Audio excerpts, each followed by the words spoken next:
কিছু মানুষ আছে যাদের প্রিয় করতে নেই, তাদের প্রিয় করতে নেই, নিজের সব দিয়ে তাদের ভালোবাসতে নেই, নিজের দুনিয়া ভাবতে নেই।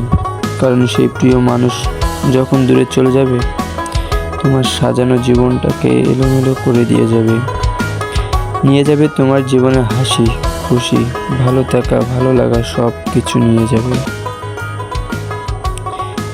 নিয়ে যাবে তোমার কাছ থেকে রবীন্দ্রনাথ সোনাত্তরের মতো। তোমার জীবনের সব কিছু নিয়ে যাবে, কিন্তু তোমাকে নয়। তুমি হাসতে ভুলে যাবে, বাঁচতে ভুলে যাবে, বেঁচে থাকবে কিন্তু প্রাণহীন জীবন্ত লাশের মতো। এমন ভালোবাসা কি দরকার? এমন ভালোবাসার কি প্রয়োজন যেখানে ভালোবাসলে মানুষকে জীবন্ত লাশে পরিণত করে? সব গেল নাই রে কিছু বাকি, আমার মনটা করে চুরি, বুকে মারলি বিষের ছুরি। কোথায় গিয়া হইলি গোপন ধরতে নাহি